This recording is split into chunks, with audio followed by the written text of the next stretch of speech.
Boa noite a todos. Uma alegria muito grande estar participando aqui do congresso.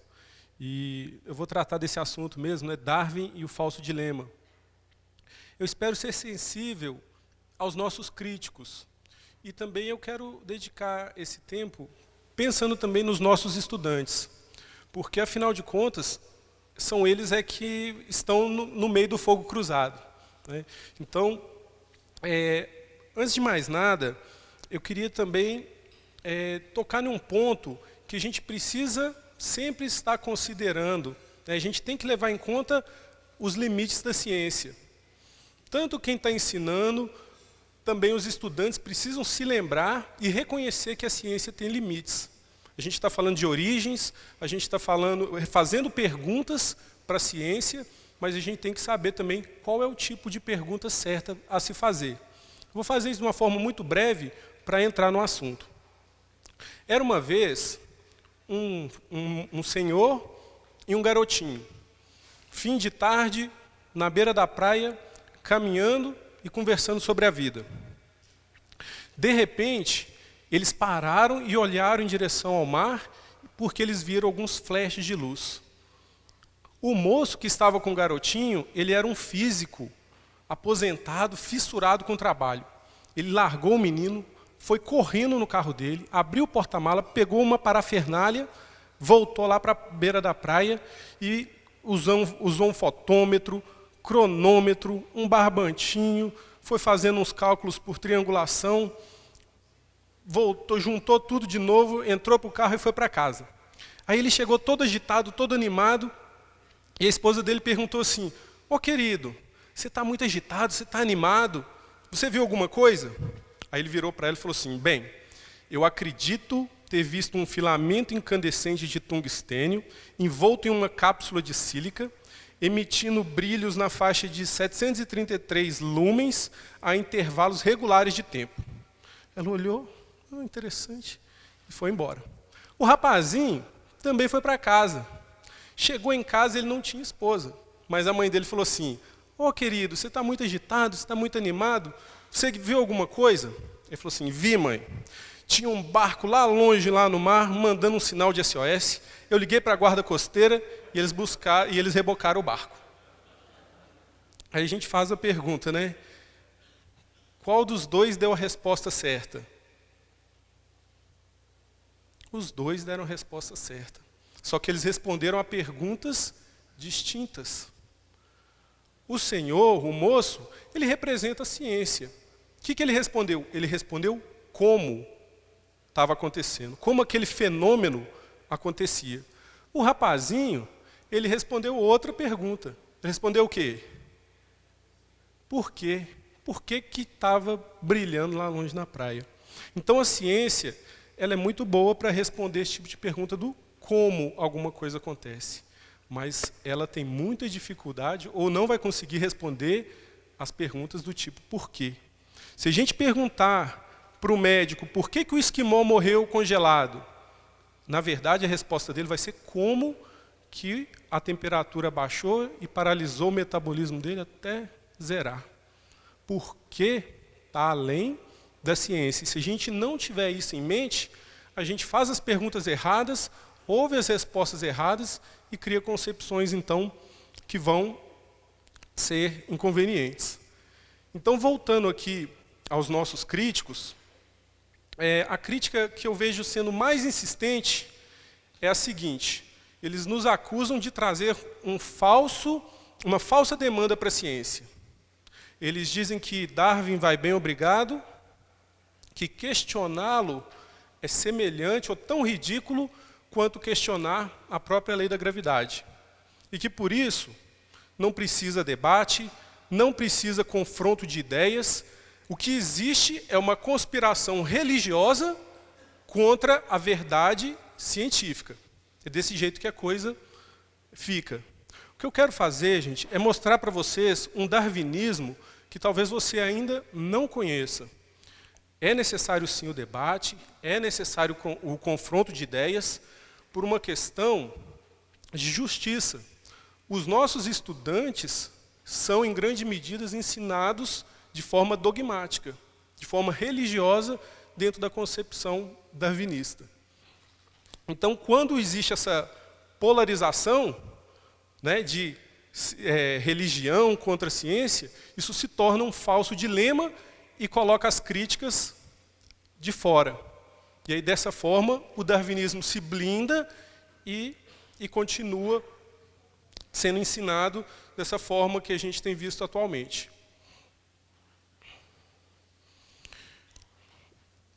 Esse é o professor Gildo Magalhães. Ele é professor do curso de Biologia da USP. Não é do design inteligente.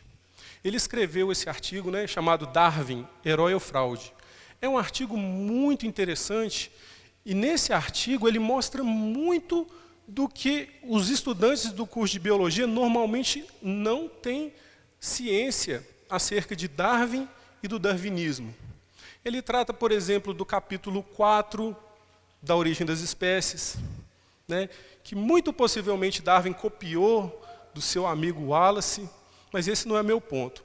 Eu quero mostrar a confissão de alguns pesquisadores ou professores que a gente mesmo pode ter acesso, mostrando o lado dogmático do darwinismo.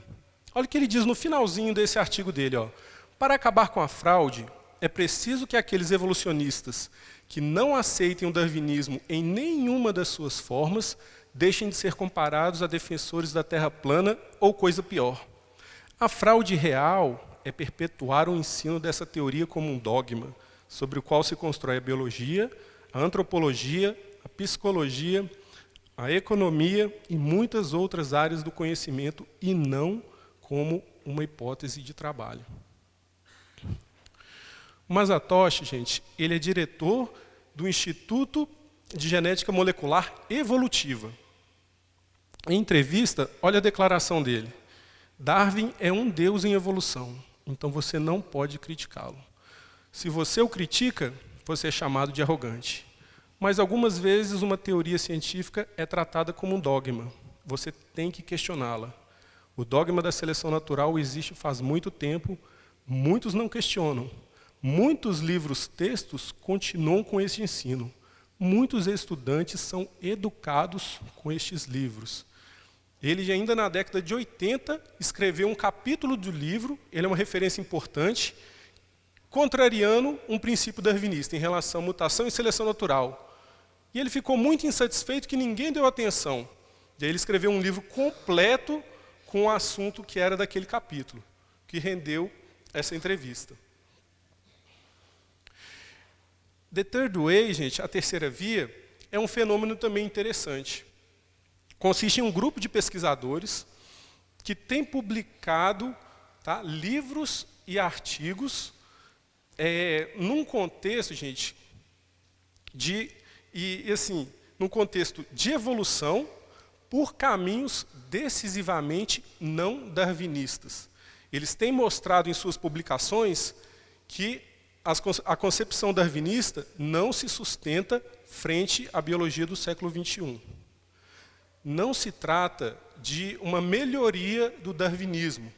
Eles estão dizendo abertamente que o darwinismo não funciona, não é verdadeiro. Se o darwinismo não é funcional, não é verdadeiro hoje, é sinal que ele nunca foi. Não é uma melhoria.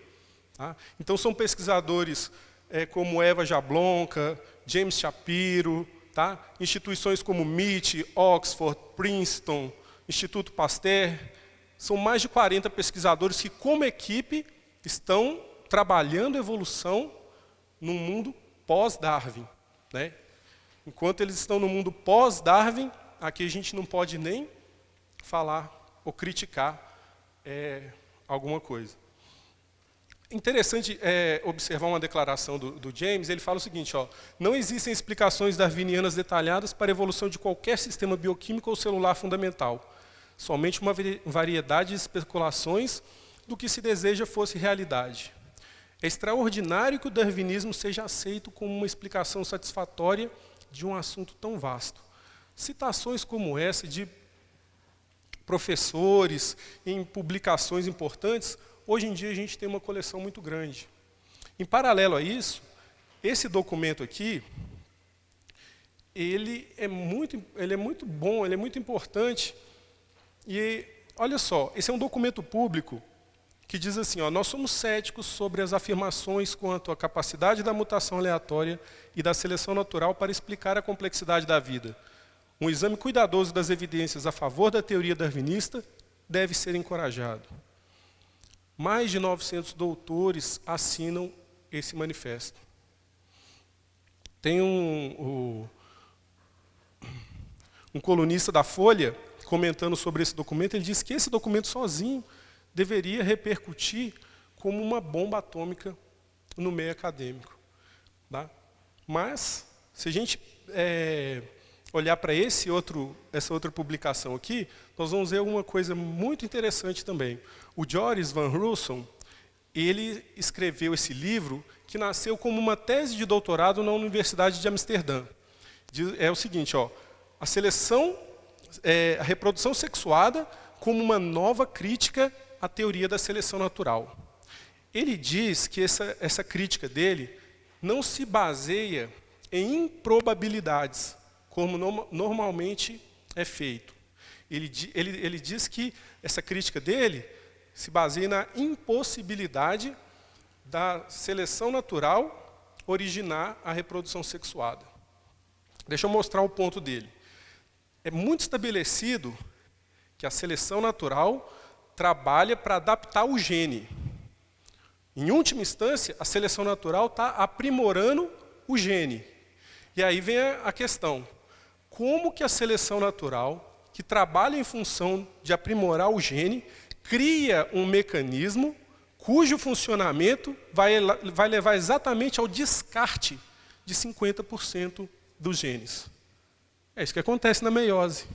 50% do genoma é descartado. Então, como que a seleção natural poderia originar esse tipo de mecanismo? Uma publicação muito legal, né? Podia ter em português. Meu objetivo aqui, eu não posso tratar de todos os assuntos. Eu quero mostrar que precisa haver o debate, o aluno precisa ser respeitado, e eu quero sugerir publicações e assuntos que poderiam enriquecer as aulas de evolução. Enquanto isso, a gente pode ler no livro de 2009 do Dawkins, né, onde o livro é dedicado a mostrar as evidências da evolução. Ele gasta um capítulo inteiro dizendo que a evolução darwinista é tão verdadeira, ela é um fato tão indiscutível quanto um teorema o é para a matemática. Ele diz assim, ó, a evolução é um fato, além de qualquer dúvida razoável, além de qualquer dúvida séria, além da dúvida sã, bem informada, inteligente, além de qualquer dúvida, a evolução é um fato. Então você faz esse contraste e você precisa considerar, né, os fatos como são. Eu quero mostrar algumas questões que são de interesse pessoal. Para falar um pouquinho também da origem da vida, não vou me aprofundar como o Kels e o Tarcísio, mas eu quero contar uma outra historinha. Era uma vez o André andando na beira da praia, dessa vez eu que estou na beira da praia. E aí, um dia de manhã, cedinho, eu estou caminhando, e aí eu cutuquei na areia e achei uma bolinha, dessas bolinhas que quicam bastante. Pelo menos lá em Minas você coloca R$1 e tira uma bolinha. Bolinha bem bonita, meio amarelada. E aí eu pergunto para vocês, como que essa bolinha chegou ali na beira da praia? Sei, vocês vão dizer assim, tinha uma criança brincando no dia anterior, perdeu a bolinha, e eu fui caminhar, achei, desenterrei e guardei a bolinha. Eu ia até trazer ela, mas esqueci. Mas a explicação que eu vou dar não é essa. A explicação que eu vou dar é completamente diferente. Centenas de anos atrás, numa ilha distante e deserta, cresceu 2 árvores, um coqueiro e uma seringueira. Aconteceu que um coco caiu, né, do coqueiro, bateu numa rocha que tirou uma tampa dele. Logo os insetos começaram a comer toda a parte macia, toda a polpa, e o coco ficou completamente oco. Aconteceu que um segundo coco soltou do coqueiro e na queda ele acertou o galho da seringueira. Naturalmente, no ponto ali da rachadura, o látex começou a escorrer e a pingar. Por uma coincidência muito boa, começou a pingar o látex exatamente no primeiro coco que tinha caído, que estava com a boca voltada para cima. De forma que uma quantidade considerável do látex foi se acumulando no interior desse coco. Depois disso, teve uma ventania muito forte nessa ilha, suspendeu a areia, uma areia amarelada que tinha lá, e tinha as rochas lá com pó de enxofre também. Essa suspensão de areia amarela com enxofre começou a cair também, a precipitar no interior do coco.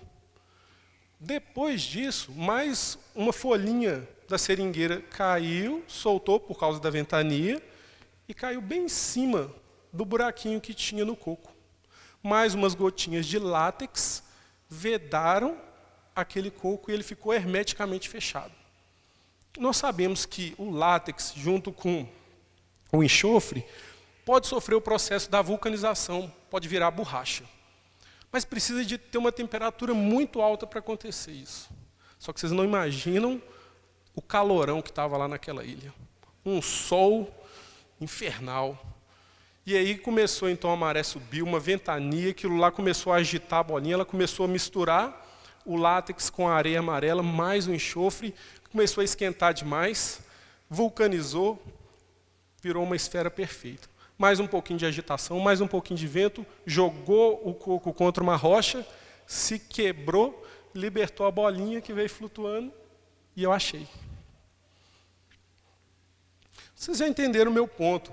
Que, fazendo o link com a palestra do Kells, a ideia que ele mostrou para a gente que termodinamicamente é impossível, né, de um passo acontecer, de uma síntese, mas se um passo é impossível, imagina uma sequência de eventos que precisam acontecer. E os nossos estudantes não têm uma base de comparação. Tá? Esse é um ponto. Esse aqui é o Richard Lewontin. Vamos olhar o dogma dele também em relação à origem da vida. Ó. Nós temos um compromisso anterior, um compromisso ao materialismo. Não é que os métodos e as instituições da ciência, de algum modo, nos obriguem a aceitar a explicação material do mundo dos fenômenos, mas, ao contrário, que nós somos forçados pela nossa adesão a priori a causas materiais. Além disso, aquele materialismo é absoluto, pois nós não podemos permitir um pontapé divino na porta. O Franklin Harold, ele escreveu esse livro, né, publicado pela Oxford University Press, e ele obedece ao dogma do Richard Lewontin, mas ele deixa uma honesta confissão para nós. Ó, nós devemos rejeitar, por uma questão de princípio, a inclusão do design inteligente para substituir o acaso e a necessidade do diálogo sobre a origem das espécies, mas nós temos que admitir que atualmente não existe nenhuma explicação darwiniana em torno da evolução de qualquer sistema bioquímico ou celular, apenas uma variedade de especulações fantasiosas. Se a gente considera essa publicação aqui, ó, The Wall Signal, recente, acho que do ano passado, é um artigo muito interessante. É um matemático, um astrofísico, nenhum dos dois é do design inteligente. O que eles olham? A tecnologia com a qual o DNA lida com a informação, com a qual a célula lida com a informação do DNA, frente às opções de origem do código. Ele faz um levantamento exaustivo do perfil bioquímico da molécula, da informação que está armazenada ali, com a maneira com a qual essa informação é estocada, é utilizada, é replicada, e ele faz uma conclusão muito direta. Ele fala assim, o código tem origem não natural. Então perceba, nós fazemos uma inferência à inteligência da seguinte forma, A implica em B. Agora, quando os nossos críticos, né, vão negar a inteligência por trás da vida, como que é essa negativa? Nós não aceitamos, nós não admitimos. Quem está sendo dogmático? Quem está sendo religioso? É uma inferência legítima. Não é contra a razão ou é contra científico pensar numa inteligência por trás da vida. É contra uma religião naturalista que tem ditado as regras do jogo. Isso precisa ser visto, né? Vou falar de uma coisa difícil aqui, vou falar do racismo. Por que eu quero falar do racismo? Porque eu tenho visto muitos debates, muita discussão sobre racismo recentemente, mas o nome do Darwin nunca aparece. Vamos chamá-lo. Devemos, portanto, isso é o livro do Darwin, né? Darwin, a origem do homem e a seleção sexual. Devemos, portanto, suportar o efeito indubitavelmente mau do fato de que os fracos sobrevivem e propagam o próprio gênero. Mas, pelo menos, se deveria deter a sua ação constante, impedindo os membros mais débeis e inferiores de se casarem livremente com os sadios. Este impedimento poderia ser indefinidamente incrementado pela possibilidade de os doentes do corpo e do cérebro evitarem o matrimônio, embora isto seja mais uma esperança do que uma certeza. Isso, gente, é a parte teórica do quê? Da eugenia, do nazismo. Darwin fez a parte teórica e o Hitler fez a parte prática.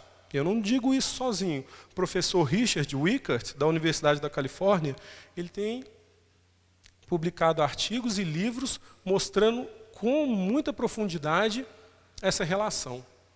Que é só ler nos escritos de Darwin e não tem como negar isso. Tem como esconder. Negar não tem jeito. Mas vamos ver outro trecho do livro do Darwin. Em algum futuro, em algum período futuro, não muito distante, sendo medido pelos séculos, as raças civilizadas do homem certamente irão exterminar e substituir as raças selvagens por todo o mundo. Ao mesmo tempo, os macacos antropomorfos serão exterminados. A distinção entre o homem e os seus aliados mais próximos será então muito mais ampla, pois intervirá entre o homem em um estado mais civilizado, como nós esperamos, até mesmo do caucasiano e alguns macacos tão inferiores como o babuíno, em vez de como é agora entre o negro ou o indígena australiano e o gorila. Darwin diz claramente que o negro está mais para gorila do que para o homem civilizado. Agora, se a ideia da ancestralidade comum é verdadeira, o que o Darwin está dizendo, em alguma medida, está certo. Eu procurei alguns autores importantes do darwinismo, como Stephen Jay Gould ou Michael Rose, tratando dessa questão do racismo. Observei duas coisas interessantes. Primeiro, Darwin é protegido, ele nunca é citado. Mais perto de Darwin que você vai chegar é do primo dele, o Guyton. Depois, eles analisam os problemas dos exageros que aconteceram em torno disso. Mas o princípio, o raciocínio em si, não é tratado. Vou dizer de outra forma. Como, à luz do darwinismo, você pode refutar a aplicação que o próprio Darwin fez da sua teoria? Esse é o ponto. É aí que a conversa tem que chegar. Todo mundo conhece o James Watson. Década de 50, ele escreveu a molécula de DNA, em hélice dupla. Em 2008, ele fez declarações complicadas. Ele diz que o branco e o negro têm diferenças em termos intelectuais. Eu pergunto para vocês, nessas declarações, o Watson, ele foi racista ou ele foi cientista? Pensando nessa questão, gente, do racismo e da evolução em si, será que a continuidade da vida, a ancestralidade comum, será que isso é consenso entre os cientistas? Será que é uma verdade tão inegável que eu seria completamente tolo de não acreditar nisso? Lynn Margulis é uma bióloga muito famosa, é professora da Universidade de Massachusetts, é dela a teoria endosimbionte, e ela deu uma entrevista na revista Discover dizendo o seguinte: o que você quer ver é um bom caso de mudança gradual de uma espécie em outra no campo, no laboratório ou no registro fóssil, e preferivelmente em todos os três. O grande mistério de Darwin foi porque não existia nenhum registro antes de um ponto específico e depois, subitamente, no registro fóssil, você tem quase todos os principais tipos de animais. Os paleontólogos Niles Eldredge, Stephen Jay Gould, estudaram os lagos na África Oriental e nas ilhas do Caribe, procurando a mudança gradual de Darwin de uma espécie de trilobita ou de caramujo em outra espécie. O que eles encontraram foi bastante variação de um lado para outro e depois, puf, nova espécie funcional. Não existe gradualismo no registro fóssil. Na Science, como evoluiu a inteligência humana? Isso é ciência ou é paleofantasia? Olha a declaração do Richard Lewontin aqui. Nós não temos o registro fóssil da cognição humana. Por isso, inventamos histórias. Graham Budd, ele é professor de paleobiologia. Ele tem artigo publicado na Nature. Ele diz o seguinte: quando o público pensa sobre a evolução, as pessoas pensam sobre a origem das asas e a invasão terrestre. Mas isso são coisas que a teoria evolucionária nos disse pouco a respeito. Essa publicação aqui é muito interessante, do Simon Morris, né? A previsibilidade da evolução, vislumbres em um mundo pós-darwinista. Nas conclusões, ele tem muitas conclusões interessantes. Eu escolhi uma para a gente dar uma olhadinha. Embora esse ponto de vista seja certamente heterodoxo, e talvez motivo para uma deleção por heresia, gostaria de sugerir que, longe de ser um arbusto rico, a árvore da vida é muito mais um esqueleto em construção, com estreitos galhos separados por enormes áreas de bioespaço inabitável. E aí, quando eu li isso, eu me lembrei da publicação da New Scientist, de janeiro de 2009. Darwin estava errado. Corte embaixo a árvore da vida. Né? Os defensores do darwinismo, na época dessa publicação, fizeram uma campanha contra a revista de boicote, Richard Dawkins. Foi uma coisa que incomodou bastante. E quando a gente para de olhar então a árvore da vida, o registro fóssil, quando a gente fica desanimado, cético com ele, então a gente passa por uma outra perspectiva de comparação molecular.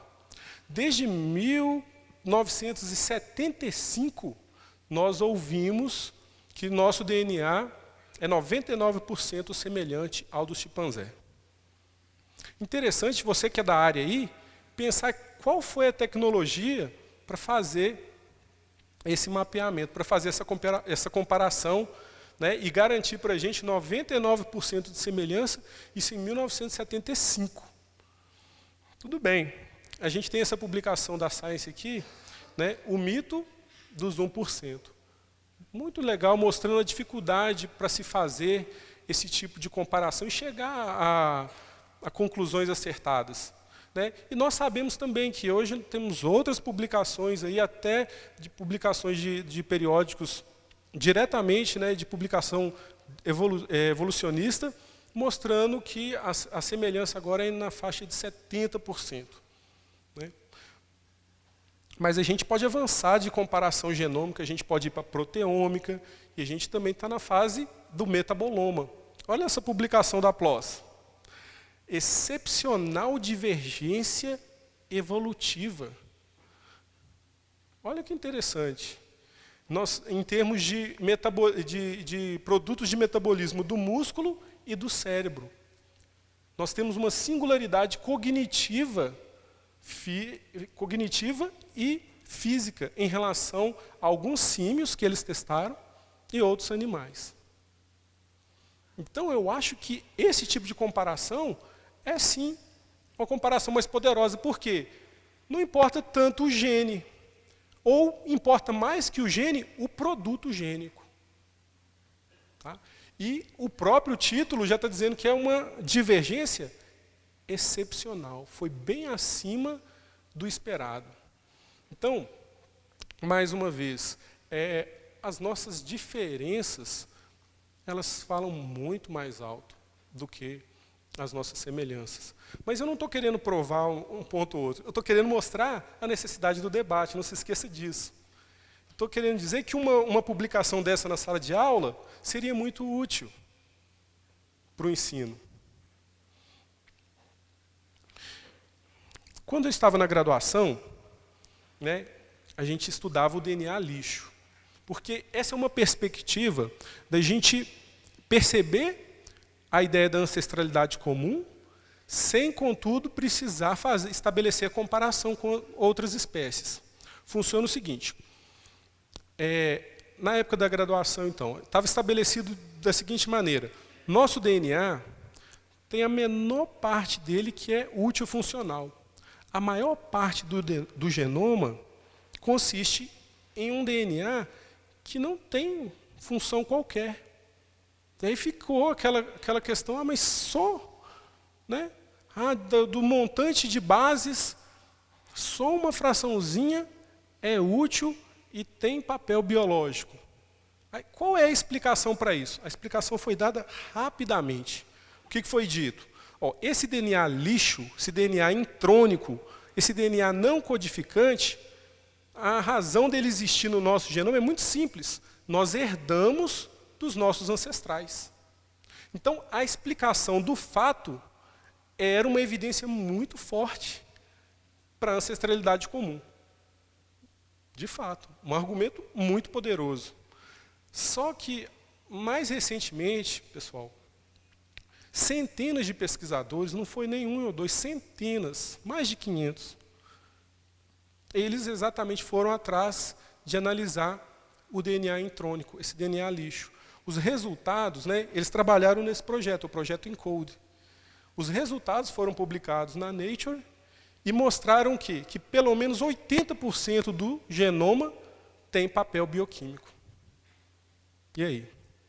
O argumento continua válido e forte, só que agora em desfavor da ideia da ancestralidade comum. E tem essa frase aqui, gente, do Dobzhansky, né? Essa frase, nada em biologia faz sentido a não ser a luz da evolução. Essa frase, gente, ela intimida bastante, ela é bem persuasiva, mas ela é exagerada. Se você for nos programas de pós-graduação, se você quiser eleger uma disciplina que talvez seja, né, mais aplicável, utilizável e estudada para se fazer ciência, seria a estatística. Pense que, basicamente, são só os biólogos que estudam evolução. Mas vá às universidades, visite os laboratórios. Não tem só biólogo. No montante de pesquisadores, os biólogos vão ser a minoria. No laboratório que eu trabalho, tem pouco biólogo, muito bioquímico, e enfim. Mas, eu fiz evolução. E daí? Então, dizer que nada faz sentido, que é uma ferramenta sem a qual você não produz, não faz, não entende, não interpreta, entendeu? Isso é exagerado. E o professor Chapin, ele dá aula no curso de biologia lá em Harvard. E ele diz o seguinte, dizer que nada na biologia faz sentido, exceto à luz do darwinismo, não pode ser a mesma coisa que dizer que, para ser um biólogo competente, é preciso ser comandado ou concordar com qualquer versão específica da teoria da evolução, como os protagonizados por Dawkins e Dennett. Eu tenho ensinado a muitos estudantes talentosos de biologia, tanto nos Estados Unidos quanto no Reino Unido, que não podiam dar uma explicação coerente da evolução através da seleção natural. Certamente não é o caso de que os biólogos precisem ter um domínio de tal teoria para realizarem um trabalho competente. Eu queria convidá-los a ler esse artigo da Nature, mas eu vou fazer diferente. Eu vou pedir para vocês não fazerem essa leitura. Vou pedir para vocês não lerem mais a Nature. Sabe por quê? Olha só, é necessário repensar a teoria evolucionária. Mês passado, olha aqui, do mês passado, não leia essa revista. ela está questionando a evolução. Ela se tornou uma revista religiosa e irracional. Muito obrigado.